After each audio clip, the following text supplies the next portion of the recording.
Master Jet, ask ko lang po, mga anong petsa po ba mag-remit ang Division Office po ng ating premium at loan payment sa GSIS? Thanks po.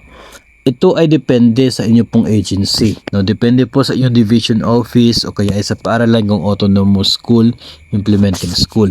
Depende po sa kanila kasi sila po yung nagpa-process ng payments, remittances papunta sa GSIS, PhilHealth, Pag-ibig at maging sa mga bangko. Pero kung titingnan po natin yung deadline dyan ay dapat po on or before the 10th day of the following month. So ibig sabihin kung remittance for the month of February, dapat remitted po yan until March 10. No? Yung pinakamaganda nga dyan ay the same amount, the same month, yung magiging remittance no, para yung budget for that particular month ay naibayad siya doon sa GSIS na same month.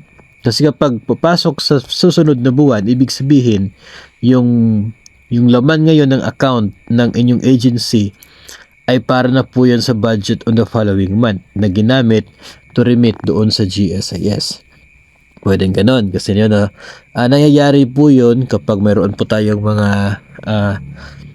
medyo yung mga expenses po natin ay hindi po siya yung mayroon po naging advance no na nabayaran which is yung budget ay intended for the next months tapos ngayon pa lang nabayaran mo, so of course parang mayroon ka ng utang doon sa ibang intentions, ibang budget, kaya nagkakaroon ng ganyan na case no. Pero yun po yung pinakamaganda na sitwasyon kung current month yung magiging remittance. Pero yung allowed po sa batas ng yung doon po sa Republic Act 8291, ito po yung sinusunod ng GSIS, ay dapat on or before the 10th day of the following month. Doon po allowed no yung pag-remit natin sa GSIS.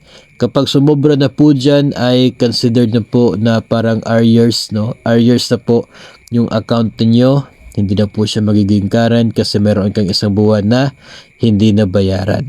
At of course, kapag arrears ang isang account, ito ay mayroon na pong kaukulang penalty.